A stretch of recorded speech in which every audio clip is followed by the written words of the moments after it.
இன்சொல் பேசும் இனிய நெஞ்சங்களுக்கு வாழ்த்துக்கள். இந்த 98வது குறளையும் இன்சொல்னா என்ன, என்ன பலன் தரும் அப்படிங்கிறத திருப்பி எம்பசஸ் பண்ணுறார். மீண்டும் அழுத்தமாக சொல்கிறார். சிறுமையவு நீங்கிய இன்சொல் மறுமையும் இம்மையும் இன்பம் தரும். சிறுமையவு நீங்கிய இன்சொல், அந்த சொல்ல சிறுமை, கீழ்த்தனமானது, ரொம்ப சிறுபிள்ளைத்தனமானது, அந்த மாதிரிலாம் இல்லாமல் இருக்கிற இன்சொல்லாம்.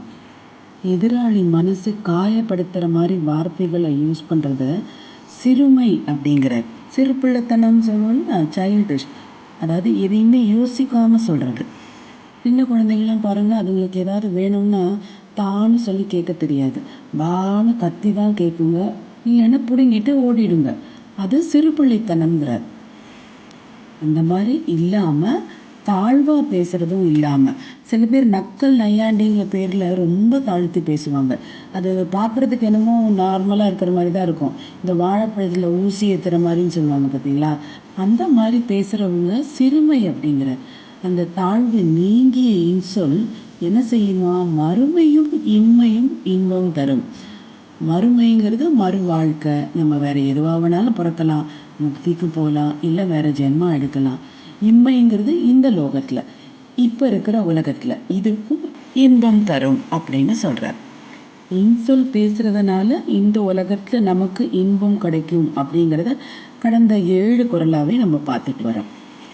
இப்போ மட்டும் நமக்கு சந்தோஷத்தை தராதுங்க, மறுமையிலும் தரும் அப்படிங்கிறார். மறுமையை முதல்ல சொல்லிட்டு அப்புறமா இன்மையை சொல்கிறார். எப்பொழுதுமே உயர்வான பலனை முதல்ல சொல்லிட்டு அப்புறம் தானே செகண்டு சொல்லுவோம். அது மாதிரி தான் இங்கே. அதாவது நம்ம புண்ணிய பேலன்ஸு இந்த ஜென்மத்துக்கும் யூஸ் ஆகி அடுத்த பிறவிக்கும் அது கேரி ஃபார்வர்ட் ஆகுது. இதெல்லாம் நம்புற மாதிரியா இருக்குது அப்படின்னு நம்ம மனசுக்குள்ள ஒரு சின்ன சந்தேகம் வரலாம். கொஞ்சம் ஆன்மீகமாக சிந்திச்சா இதில் ஒரு உண்மை நமக்கு புலப்படும். எல்லா இடத்துலையும் இறைவன் இருக்கார் இல்லையா? ஜட பொருளையும் இருக்கார், நகர்ற பொருளையும் இருக்கார், உயிரினத்துலேயும் இருக்கார். ஒரு சிறந்த ஆர்டிஸ்ட் இருக்காருன்னு வச்சுக்கோங்களேன், அவரோட படைப்புகளை நீங்கள் போய் ஏதாவது குறையோ இல்லை அதை பின்னப்படுத்தினாவோ அந்த ஆர்டிஸ்ட்டு தாங்குவாரா? அது ஓரத்தில் நீங்கள் பிச்சிங்கன்னா கூட போதும், அவர் மனசு பதப்பதக்கும் தானே. அப்படி ஒரு பெயிண்டிங்க்கே அப்படி இருக்கிறபோது நம்ம எல்லாரையும் படைச்சவன் இல்லையா அந்த ஆண்டவன். அந்த படைப்பை நாம் காயப்படுத்தினாலோ இல்லை சிரமப்படுத்தினாலோ நம்ம சந்தோஷப்படுவானா என்ன?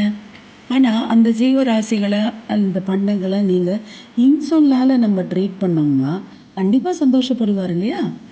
இறைவன் எல்லாருக்கும் அருள் பாலிக்கிறார் அப்படிங்கிறது உதாரணமாக எனக்கு ஒரு சின்ன கதை ஞாபகம் வருது. மகாபாரதத்தில் இருக்க ஒரு குட்டி கிளை கதை தான். சூதாட்டத்தில் தோத்துட்டு பஞ்ச பாண்டவரும் பாஞ்சாலியும் அந்த வனவாசத்தில் இருக்கிற பீரியடு. அப்போ ஒரு நாள் கிருஷ்ணர் அங்கே வர்றார். திரௌபதி தான் சிறந்த பக்திமான், ஏன்னா தான் கூப்பிட்டோன்னே கண்ணன் அங்கேருந்தே புடவை அனுப்பிச்சார் இல்லையா? அதனால் அவளுக்கு அவ்வளோ பெரிய கர்வம், தான் வேண்டுதலை தான் இறைவன் செவி சாய்க்கிறார், அந்த அளவுக்கு நான் இறைவனோட பக்தியாக இருக்கேன் அப்படிங்கிற மாதிரி அவளுக்கு ஒரு எண்ணம் இருந்தது. இதை இறைவன் புரிந்து கொண்டார். அதனால் அவர் என்ன செய்கிறாரு, ஒரு சின்ன விளையாட்டு விளையாடுறார். கிருஷ்ணருக்கு வெந்நீர் போடுறதுக்காக திரௌபதி விறகடுப்பை ஏற்றி பாத்திரத்தில் வச்சு தண்ணி ஊற்றி வைக்கிறார். ரொம்ப நேரம் ஆகி வெந்நீர் காயவே இல்லை. உடனே கேட்குறாங்க, என்னது ரொம்ப நேரமாகி வெந்நீர் காயவே இல்லை அப்படின்னு. உடனே அப்போ கிருஷ்ணர் சொல்கிறாராம், அந்த தண்ணியை கொட்டிட்டு வேறு தண்ணி வெய்யி காஞ்சிரும் அப்படிங்கிறாராம். சரின்னு அந்த தண்ணியை போய் கொட்டுறா திரௌபதி. பார்த்தா அதுக்குள்ளார்ந்து ஒரு குட்டி தவளை ஒன்று குதிச்சு ஓடிச்சான். அப்போது கிருஷ்ணர் சொன்னாரா, இத்தனை நேரமாக அந்த தவளை என்னை காப்பாற்றுன்னு வேண்டினது, அதனால தான் இத்தனை விறகு நெருப்பு எரிஞ்சும் அந்த தண்ணி சூடாகாமல் இருந்தது அப்படின்னு சொன்னாராம். அப்போ தான் திரௌபதிக்கு புரிஞ்சுது, கிருஷ்ண பரமாத்மா எல்லாருடைய பிரார்த்தனைகளும் கேட்பார். நம்ம பெற்றெடுத்த அம்மாவே நமக்கு அவ்வளோ பார்த்து செய்கிறம்போது படைத்த இறைவன் செய்யாமலையா போகிறாரு? கண்டிப்பாக செய்வாருங்க. நீங்கள் கேட்கலாம், அடப்போமா நான்லாம் இவ்வளோ தடவை வேண்டி பார்த்துட்டேன், எனக்கு இது நடக்கலை அது நடக்கலைன்னு. ஒன்று புரிஞ்சுக்குங்க, அம்மா நம்ம ஆசைப்பட்டதெல்லாம் தருவா, ஆனால் இறைவன் நமக்கு எது நல்லதோ அதை தான் தருவார்.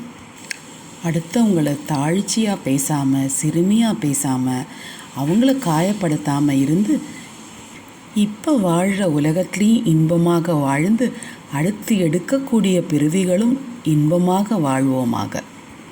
நன்றி. வாழ்க தமிழ், வளர்க வையகம்.